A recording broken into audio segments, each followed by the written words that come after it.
मादा में ज्यादा किरदार है या नर का ज्यादा किरदार होता है ब्रीडिंग में? अच्छा, बीज अच्छा हो ठीक है तो फसल अच्छी होती है, लेकिन बीज अच्छा और जमीन अच्छी ना हो तो फिर भी फसल अच्छी नहीं होती। दोनों चीजें अच्छी होंगी तो फसल अच्छी होगी, बीज अच्छा नहीं है तो फिर भी फसल दोनों का अच्छा होना बहुत जरूरी है।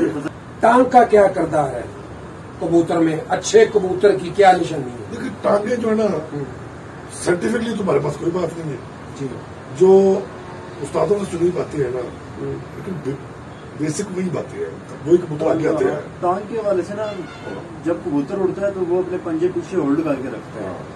जिस कबूतर के पंजे मोटे होंगे, एक तो ये एक प्रॉक्सी इंडिकेटर है क्योंकि उस कबूतर के जिस्म में फैट का कंटेंट ज्यादा है, और जिस मसल के साथ चर्बी ज्यादा होती है उसमें स्टेमिना नहीं बनता।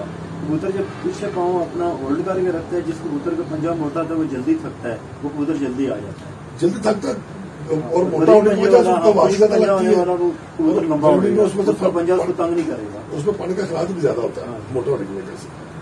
कलर उनका बड़ा अच्छा होना चाहिए, कलर। आपके कबूतर पर भी ब्रीडिंग के हवाले से नर का ज्यादा किरदार है या मादी का ज्यादा किरदार? नहीं, ऐसा कह नहीं सकते, दोनों का अच्छा होना बड़ा जरूरी है। ये भी 50-50% होना चाहिए। 50-50% हो तो फिर तो ऐसा जोड़ा नहीं हो सकता, वो तो लाजवाब जोड़ा हो जाता है।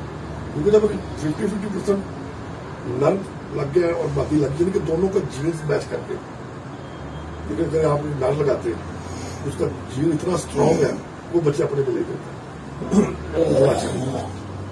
मादी अगर इसी तरह जीन्स स्ट्रांग की है वो बच्चे अपने में ले जाते हैं, तो वो भी थोड़ा अच्छा है।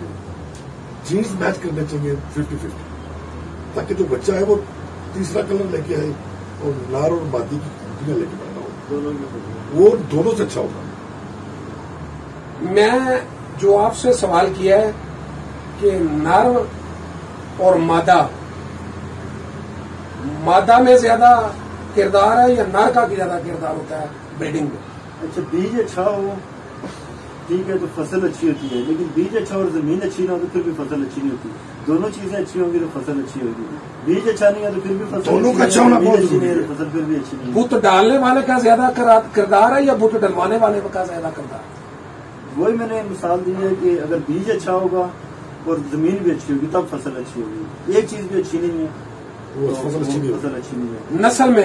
नस्ल में नार जो है ना, अगर आपने ये जोड़ा लगाया, आपने उड़ाने नहीं है, आपकी असेसमेंट के मुताबिक, आपके नॉलेज के मुताबिक ये जो ब्रीड इसमें से निकलेगी, इसको हम ब्रीडिंग में डालेंगे, उसमें आप क्या क्रॉस ब्रीडिंग तो आप उड़ाने के लिए बनाते हैं, ये क्रॉस डाल दिया ये उड़ाने के लिए। अगर प्योर उड़ाने हैं तो कौन सी नस्ल में आप डालेंगे आपस में जो नस्ल है, मसले अगर टैडी है तो उसको मगर का क्रॉस दें। नहीं, अगर प्योर रखने तो फिर टैडी डालेंगे। और परिंदों में एक चीज बताऊं कि आप चौपाई की अगर आपने अच्छी नस्ल चलानी है तो नर अच्छा लें, बकरी दरमियानी आपकी हो, बकरा अच्छा हो तो नस्ल बनेगी।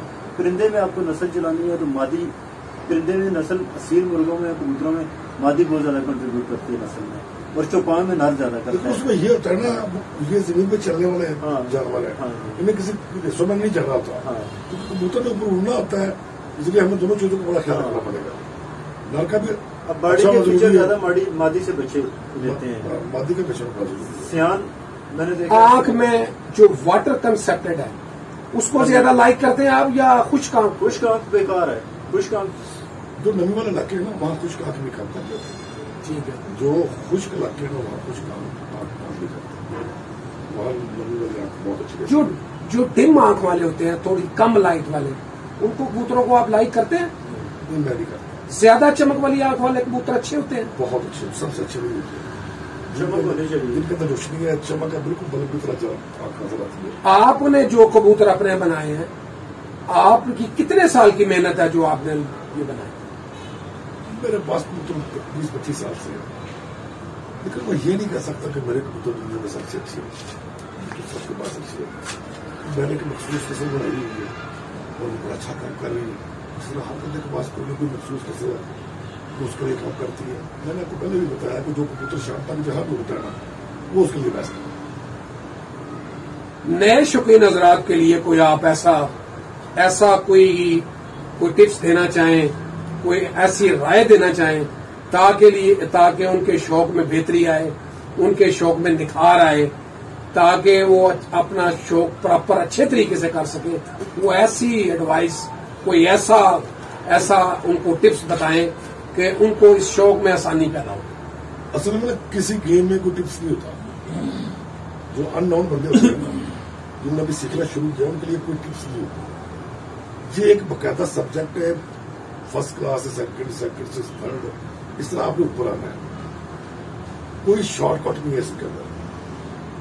गुड्डे बनाने से लेकर जोड़े बनाने तक, जोड़े बनाने से लेकर कबूतर उड़ाने तक सारी चीजें परफेक्ट होती हैं, तो आप प्रोफेशनल खिलाड़ी बनते हैं। ये इसमें कोई शॉर्टकट नहीं है। शॉर्टकट में जो चक्कर में है ना कि मैं 10 लाख के कबूतर ले आता हूँ, मैं अच्छी कबूतरबाजी कर लूंगा, ये झूठ है। पहली बात 10 लाख में आपको पता नहीं आपको अच्छे कबूतर को देगा ही। कबूतर अच्छा सिर्फ वही ला सकता है जिसे कबूतर पकड़ना आता है। जितने पैसे मर्जी खर्च कर ले, कोई अच्छा कबूतर नहीं देगा। आखिरी सवाल है मेरा आपसे। 10 करें, कोई बात नहीं। शौक में किस उस्ताद से मुतासर हैं आप, और किस उस्ताद से आपने मुतासर होकर इस शौक में अपने आप को बेहतर किया?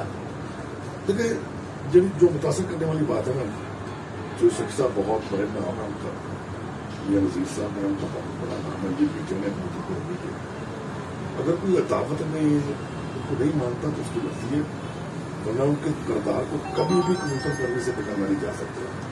और इन्हीं लीजन को देखकर मुझे शौक पड़ा कि मैं भी बिल्कुल करूँ, और किस हद तक कामयाबी वो मेरा रिजल्ट भी बता देता है।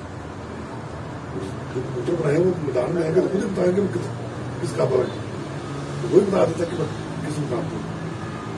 जी अखलाक भाई, आपने किस साल में शौक शुरू किया? वैसे तो मुझे 5 साल का था तो कबूतरों को मैंने रखने शुरू कर दिए थे, एक 2 कबूतर रखता, लेकिन 1990 के बाद मैंने मुतवातर रखे हुए हैं। पिंडी में जितने भी कंपटीशन उड़ाए गए हैं उनके हवाले से जरा डिटेल से हमें बताएं। वैसे मैंने फर्स्ट टाइम एक टूर्नामेंट 96 में उड़ाया था, ठीक है, वो मैंने विन किया था। उसके बाद में अपनी पढ़ाई की वजह से मैंने उड़ाने छोड़ दिए थे, सिर्फ ब्रीडिंग का शौक था। 2006 का 2006 में दोबारा भी शौक में उतरा हूँ, 2006 में चैंपियन बना हूँ, 2008 में चैंपियन बना हूँ। फिर उसके बाद मतलब सिलसिला चल ही रहा है। ये शौक आपका बचपन का है, और बचपन से लेकर अब तक मेरा ख्याल में आपकी छत पर मैंने बहुत कम तादाद में कबूतर रखे हैं। इसकी वजह है कि आप एक साइंटिस्ट हैं, इस शौक को बड़ी बरीक निगाह से देखते हैं। इसकी भी वजह है या किसी की मुआवनत हासिल आपको?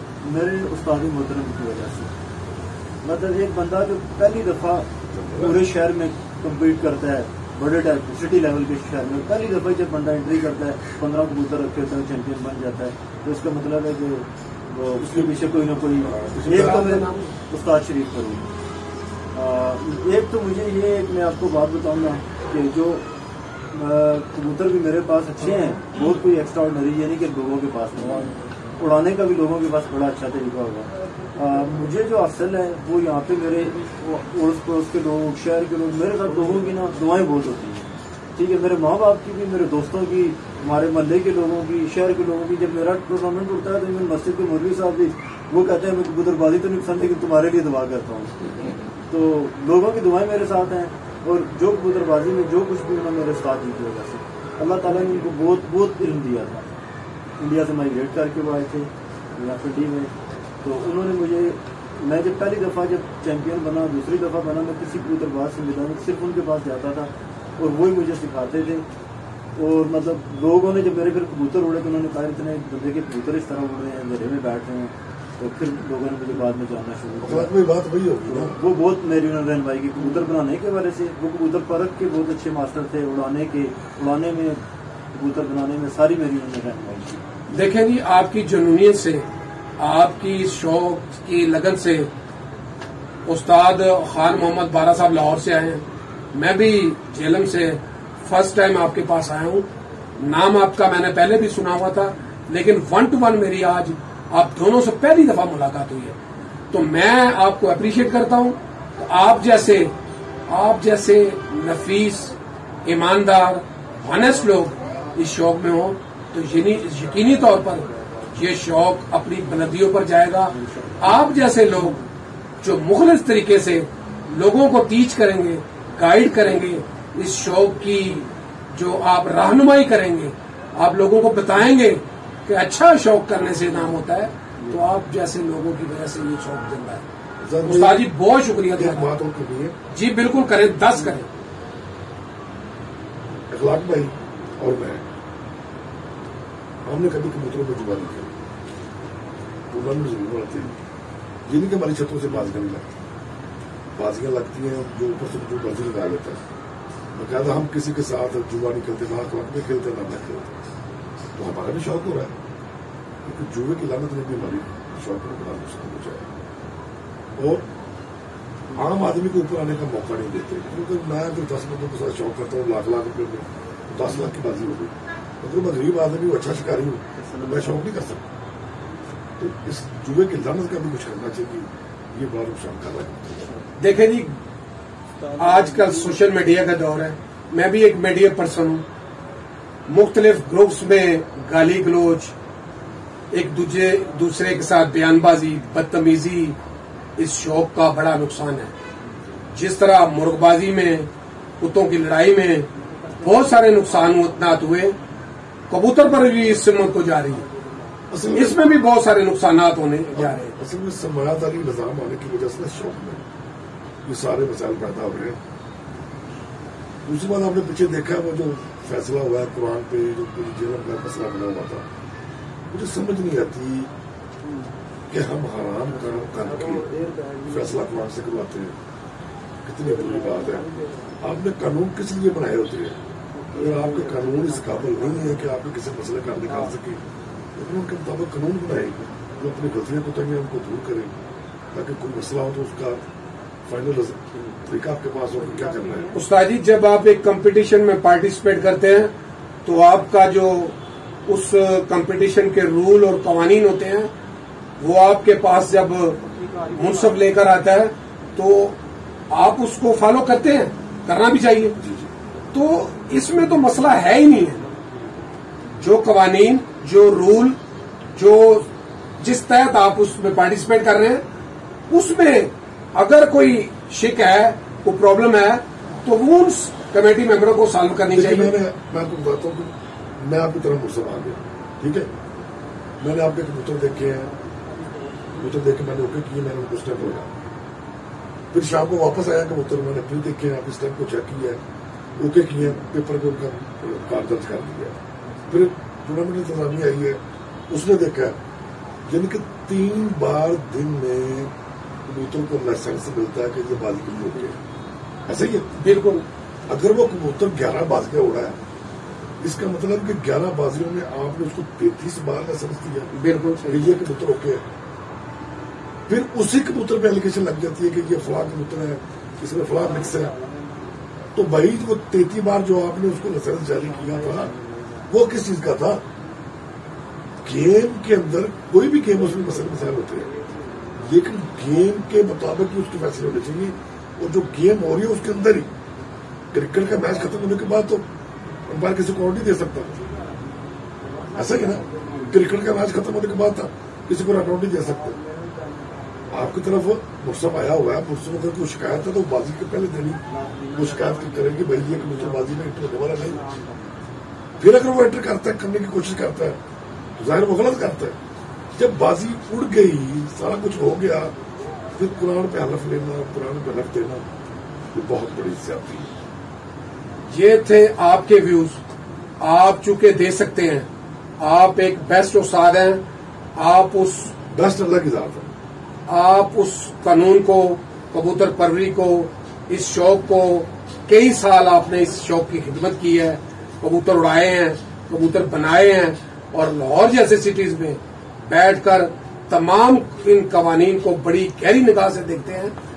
ठीक है, वो साज़ा कराम जो इस वक्त पंजाब पर हुक्मरानी कर रहे हैं, जिनका बड़ा नाम है, जिनका बड़ा मुकाम है, मैं यकीनी तौर पर ये बड़े शौक से कहता हूं कि आपकी जो बातें हैं ये बहुत जबरदस्त हैं। मुझे एक बात बताए ना, मैं किसी उस्ताद के खिलाफ बात नहीं करने लगा, अल्लाह, मैं भी गुनहगार सा बंदा हूँ, अल्लाह मुझे माफ करे, आप सबको माफ करे, कोई रहमत करे। जितने बंदे उस खाते में बैठे हुए थे, उसमें कितने बंदे 5 वक्त नमाज पढ़ते हैं, सुबह उठ के कुरान पढ़ते हैं? कभी सोचा किसी ने? कितने बंदे उसके अंदर ईमानदार शो करने वाले बैठे हैं?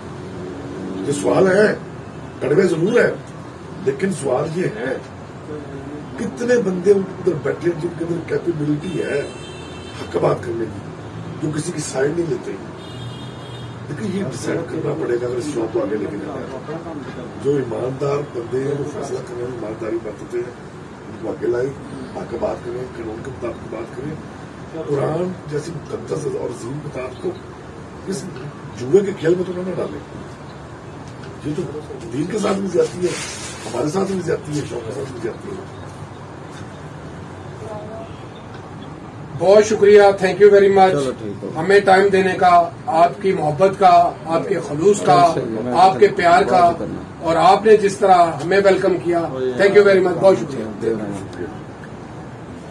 ये देखिए, ये तमाम जो इनामात उस्ताद मलक अखलाक ऑफ रावलपिंडी की मेहनत, उनकी इस शौक से लगन, उनकी इस परिंदे से मोहब्बत और इनकी मेहनत, इस तमाम आपके सामने उनके मेडल्स, ट्रॉफीज और कबूतर परवरों के वो इनामात आपके सामने उनकी छत से आपके सामने देख रहे हैं। बहुत सारे इनामात आपके सामने हैं उनके। बहुत शुक्रिया, thank you very much, Allah Hafiz.